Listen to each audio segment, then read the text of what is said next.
kabajamtoota daawwattoota keenya har'a qophii keenya giiftii show shamarroon jajjaboo ta'anii akkasumallee hojii isaaniitti milkaa'anii sinii qabannee dhiyaanneerra shamarran kanarraa waa barattu jennee yaanna gamanumaan gara qophii keenyaatti dabarraa hanga xumuraatti nu waliin tura.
Akkam jirtu kabajamtoota daawwattoota keenya har'a qophii keenya giiftii show qophii addaa qabannee isiniif dhiyaanneerra hanga qophii keenya xumuraatti nu waliin turaa jecha qophii keenya har'aa keessatti shamarran ciccimoo ta'anii hojii isaaniitti milkaa'oo ta'an kan isiniif dhiyeessinu ta'a hanga xumuraatti nu faana ta'a.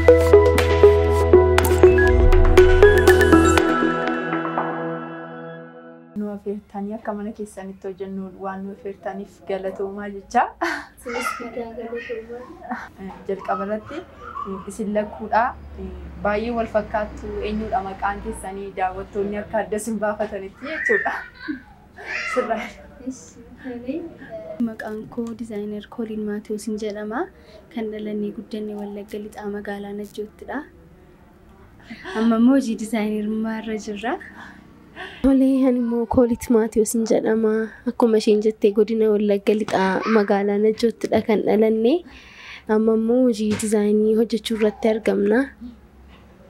Egaa isin lamaanuu lakkuudha namni fedhii garaa garaa qaba. Gaafa uumamu fedhii garaa garaa uumamaa isin immoo tokko taatanii ogummaa kanarratti bobbaatanii hojjechaa jirtu. Akkamitti gara ogummaa tokkotti dhufuu dandeessan? Akkamitti yaadi keessan gara tokkotti isinii dhufu? Durumaa kaasnee abbaan keenya uffata hojjechaa ture. Ammallee hojii sanarra jira. Isa biratti waan guddanneef fedhiin keenya ijoollummaa kaasee gara dizaayinarummaa ta'uudha. Gaafa dhufa guddachaa deemnus hojii kana akka hojjennu walumatti himaa guddanne. Kanaaf amma hojicha qabanne jechuudha. Kanaafuu fedhiin keessan ijoollummaa kan keedha jechuudha. Ijoollummaa marraa wanta ilaalaa ture irraa abbaan keenyas gaafa hojjetu akkasitti nuuf hojjedhu waan jennuufi ofii keenyaafis gara hojichaatti seenne jechuudha. Isheenis akkasuma jechuudha. Tole namatti tola. Ijoollummaa keessaniidhaan kanuma ta'uu barbaaddu turtan immoo maatii keessaniitu kana hojjetaan guddanne ta'e fedhiin keessan maal ture irra caalaa hojjechuuf kan fedhii qabdan ijoollummaa keessanii dizaayinar ta'uu barbaaddu turtani? Ijoollummaatti hawwii garaa garaa jira. Inni kaan dookteriin ta'a jedha, injiineriin ta'a jedha, paayileetiillee jechuun ijoollummaatti fedhiin ijoollummaa baay'ee ture. Yeroo nu gaafatan dookteriin taanillee jechaa turre waan garaa garaa jechaa turre garuu dhiyeenyatti gaafa guddachaa dhufnu filannoo lama kaannee turre. Tu dizaayinii hojjenne baay'ee nutti tola. Abbaan keenyas uffata waan hojjetuufi garuu tu carraa ta'ee dizaayinii hojjechuutti hin gorre ta'ee joornaalistii baranna jennee yaadna turre. Garuu fedhiin keenya inni guddaan dizaayinii hojjechuu waan tureef gara hojii kanaatti dhufne jechuudha. Kanaaf fedhii godaa dhufee maatiirraa ka'uudhaan kan dhufeedhaani. Isin immoo itti fuftanii hojjechuu barbaadanii jechuudha. Waan namatti tolu. Namni baay'ee waan maatiin hojjetu irraa kan hojjetu jira. Kan ofii maatiirraa adda ta'es kan hojjetu jira. Kun immoo hojii cimaadha, aadaadha. Kanaafuu hojii gaarii dhadhee yaadanii. Namatti tola. Egaa erga kana jennee mee hojii kan hojjechuu fi maaltu isin kakaasee kaapitaala akkamii jalqabdan gaafa jalqabdanii? Kaapitaalli keenya gahaa jettanii yaaddu moo Maaltu sin kakaase? Dhagaa dubbachuuf kapitaala hin qabnu turre. Homaayyuu waan hojii kana nu jalqabsiisa jennu of harkaa hin qabnu turre. Namni mul'ata qabu qarshii dhabuun isa daangessu jedhee namaan akka kootti. Namni baay'een mul'ata gurguddaatu qabu sababii maallaqa kapitaala hin qabnee fi namni mul'ata isaa daangessee taa'u baay'eedha. Nuti garuu mul'ata keenya qarshii dhabuudhaan hin daangessine. Homaayyuu hojii kana jalqabuu fi kapitaalli nu jalqabsiisuun turre garuu mul'ata kana waan qabnuuf hojii kanas babal'isuu waan barbaannuu fi nuti hojii kana liqeeffanneedha kan jalqabne. Liqii sana immoo jennee akka deebisnu sammuu keenya amansiisneedha. Namni waan hojjetu tokkoof sammuun isaa amansiisuu qaba, of qopheessuu qaba. Namni waan mul'ata qabu sanaaf sammuu isaa amansiise immoo hojjetee innaan inuma milkaa'a. Nuti liqiidhaan jalqabne hojii kana nutumatti deemnu. Sana booda liqii sana ofirraa deebisaa dhufne amma of dandeenyee hojii mataa keenya hojjechaa jirra jechuudha. Gaafa liqii kanaan jalqabdan lamaan keessan olii galtanii ol amansiistaniiti kan jalqabdan. Jechuun lama taanee hojii lamaan keenya waan ta'eef yaada nama tokko wanta gaggeeffamu miti. Lamuma taanee akka liqeeffannu mari'annee hojjennee akka deebisnullee mari'annee jechuudha. Yeroo hojii kana yaadne birrii 4,000 bichaa qofa qabna turre. Birrii 4,000 kan nuti of harkaa qabnu. Garuu jechuun gatii mul'ati isaanu keessa jiruu fi gara akkamittiin hojii kana jalqabna jennee liqii akkasiin jettee nama dhuunfaa gaafannee akkasiin jalqabne jechuudha. Lama taanee mari'annee. Liqii irraati gara of danda'utti hin danda'ama yaadadha malee yaadi namaa gara biizinesiitti geeddaramuu hin danda'amu. Sammuun namaaf milkaa'inaan tamaniinaan jechuudha. Hojjechuu hin danda'ama. Namni kamiyyuu abdii godhatee mul'ata qabaateenaan hojii kamiyyuu wanta inni hojjenneef hin jiru. Hojjetee immoo waan inni milkoofneef hin jiru. Inni guddaan mul'ata qabaachuudha, fedha qabaachuudha, gara hojiitti seenuudha. Jennee amanna naaf isheen. Hin danda'ama hojjechuun kan jedhamudha. Namni kamiyyuu haalli kamiyyuu daangessuu hin danda'u. Fedha isaa qabaatee mul'ata isaa qabaateenaan namni kamiyyuu hojjechuu danda'a. Akkasitti yaadna. Maal hojjettu sagantaa akkamii miidhagsitu namoota maamiltoota qabachuu irratti immoo eenyutu dursaa irra caalaa kan maamila qabatu eenyudha? Maal dhiyeessitu? Nama miidhagsuuf sagantaa akkamiif dhiyeessitu? Sagantaa nuti irratti dhiyeessinu namni yeroo kamittiyyuu uffata aadaa nuun amma lamaan isaa hin hojjennu uffata aadaa sammayyaas hin hojjenna. Namni kamiyyuu immoo uffata aadaa amma kanaan duraatti kan baratame yeroo qophiin jiru ayyaanni waggaan jiru waggaadha lidatiin ijoollee gaafa jiru. Kana irrattidha kan namni yeroo baay'ee uffata aadaa fayyadamu. Garuu immoo kan keenya nuun qophii kana irratti dhiyeessuu kan nuti dandeenyu namni yeroo kamittiyyuu uffata aadaa uffachuu danda'a. Uffata isa barbaachisu kan barbaade uffatee deemuu danda'a. Kanaaf yeroo hundumaa ilma dhiyeessidha. Nuti uffata cidhaa ni qopheessina. Guyyaa dhalootaa namni uffatee kabajatuun qopheessina. Isteejii garaagaraaf illee qopheessina. Sagantoota garaagaraa isteejii irratti godhamanii fi akkasumallee kallattii hundumaaniyyuu uffata hin dhiyeessina sagantaa kamirratti iyyuu jechuudha. Namni kamiyyuu dhufee guutummaa isaa bifa diizaainer ta'eenis kan aadaadhaanis argachuu danda'a jechuudha. Gosa kamiiniyyuu uffata yeroo barbaadetti sagantaa barbaadeef nu biraa argachuu danda'a jechuudha. Irra caalaa isin keessaa maamiltoonni gaafa dhufanii kan dafee maamiltoota qabatu eenyudha? Irra caalaa.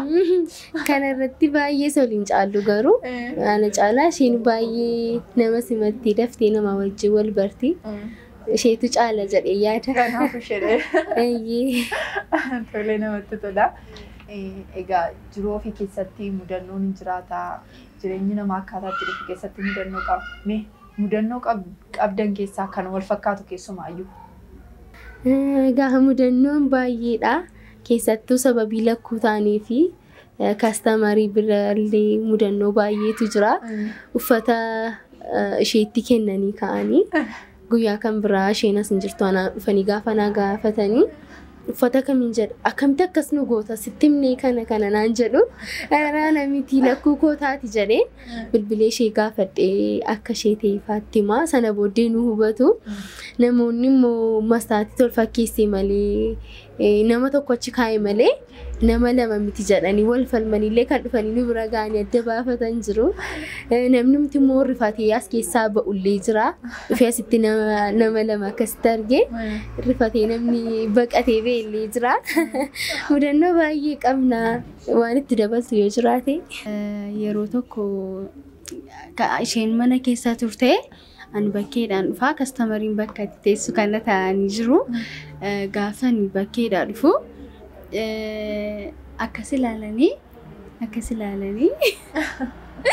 hafuura maadha moo ija kooti moo jedhanii akkas godhee namni ija isaa sirriitti xaragate illee jira. Innaa baay'ee mudataa kanuma fakkaata. Mudannoo bareedaa qabdu yeroo baay'ee lakkuu taanii irra dhalatanii mudannoo bareedaa qabadhee yaada jireenya isaanii keessatti baay'ee namatti tola. Egaa gara fuulduraatti karoorri keessan maal qabattanii dhufuuf jirtu? Karoorri keessan kara dizaayinerii karaa maal hojjechuu yaalaa jirtu?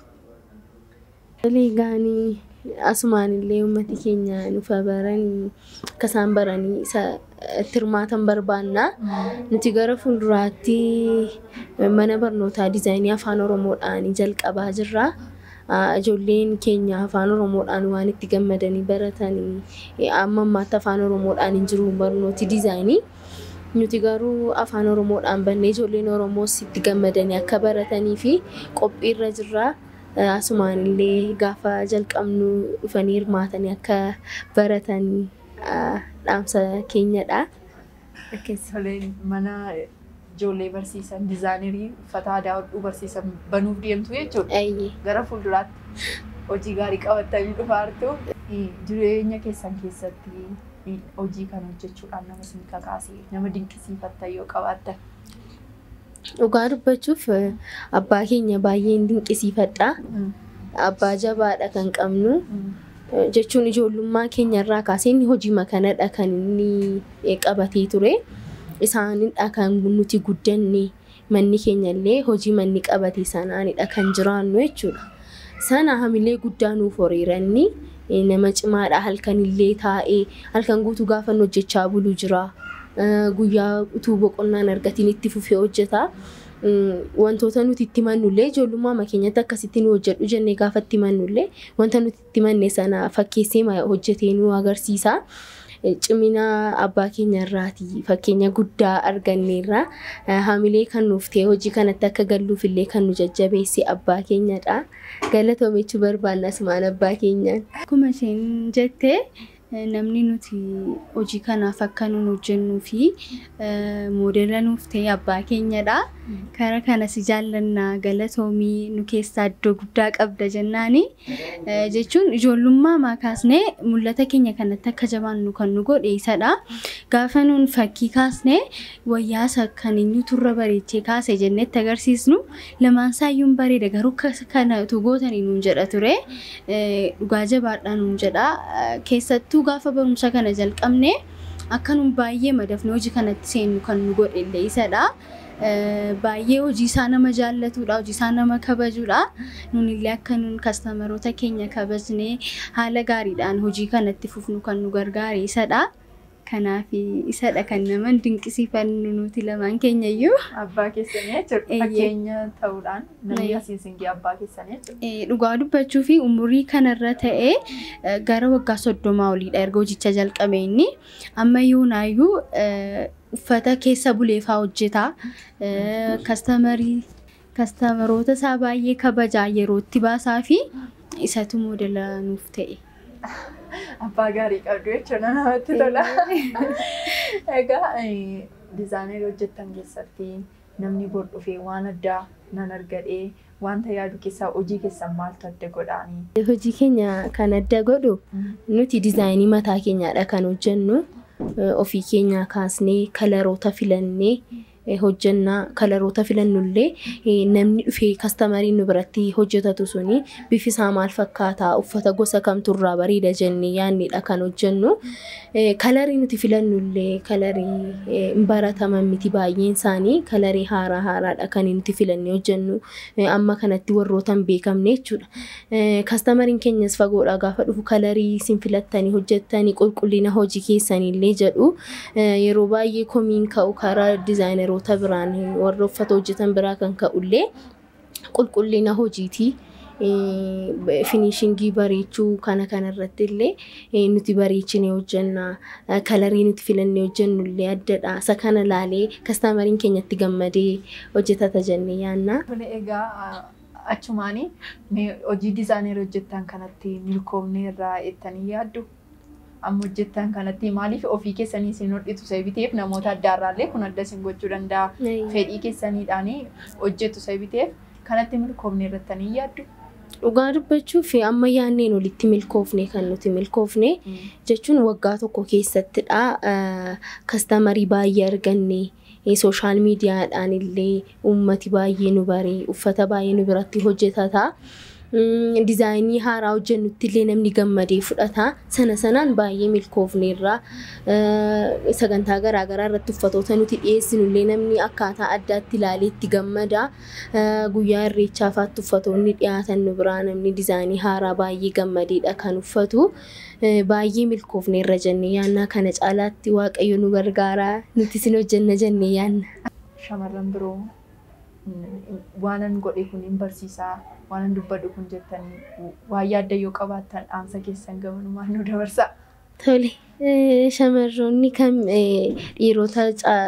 dhiirotatu karaa gama kanaanii konfiidensii guutuudhaan hojiitti seenuuf illee yeroo baay'ee dhiirotadha kan nuti arginu shamarroonni mul'ata qaqqaban jiru mul'ata sanatti garuu ija jabinaan akka ittiin galleef wantoota baay'eetu karaa baay'ee shamarraniin daangessaa sun garuu shamarree kamiyyuu daangessuu akka hin qabnedha kan nuti amannu maaliif jireenya keenya irratti waan argineef namni kamiyyuu mul'ata isaa galmaan ga'uudhaa fi abdii guutuudhaa fi mul'ata guutuun gaafatti seenu namni kamiyyuu milkaa'a abdii kutachuu malee sodaa malee jechuudha namni hojii kanatti nam milkaa'u jedhee sodaachaatti seenuurra nam milkaa'a jedhee sammuusaa amansiisee qarshii yoo dhabillee kallattiin garaagaraatti jalqaban mul'ata ofii milkeessuudhaaf jira namni kamiyyuu qabeenya qabaateef hin milkaa'u namni mul'ata qabaatee maallaqa hin qabne garuu bor milkaa'ee sadarkaa guddaarra ga'uu danda'a namni kamiyyuu hamilee horatee milkaa'uu akka danda'udha kan nuti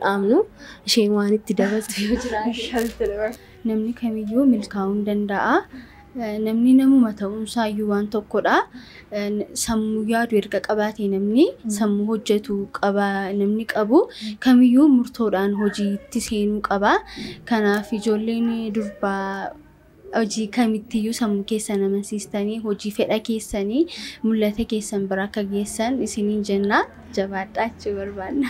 Jalqaba irratti waaqayyoon guddaa galateeffannaa hojii kana kan nuuf kenne waaqayyoodha kan nu gargaares waaqayyoodha. Itti aansuudhaan maatii keenya abbaa keenya haadha keenya obboleessa keenya firoota keenya illee baay'ee galateeffannaa hiriyoonni keenya illee olloonni keenya illee hundi keessanuu baay'ee galatoomaa isiniin jechuu barbaanna karaa kam warri nu bira dhaabbattanii yaadaanis haa ta'u kallattii kamiin warri nu bira dhaabbattan illee galatoomaa isiniin jechuu barbaanna. Tole namootan galateeffachuu barbaadu isheen galateeffatteetti kastamaroota keenya illee baay'ee galatoomaa isiniin jenna hojii keenya jaallattanii itti gammaddanii nu bira dhuftanii waan hojjetattaniif baay'ee galatoomaa isiniin jenna. Egaan qophii barbaaddan irratti qophii ayyaanaa guyyaa cidhaa sagantaa garaagaraa irratti uffata kan barbaaddan dizaayinii haaraadhaan nu bira argachuu dandeessu bifa isin jaallattaniif itti gammaddaniin isiniif qopheessina isiniin jechuu barbaannaa galatoomaa.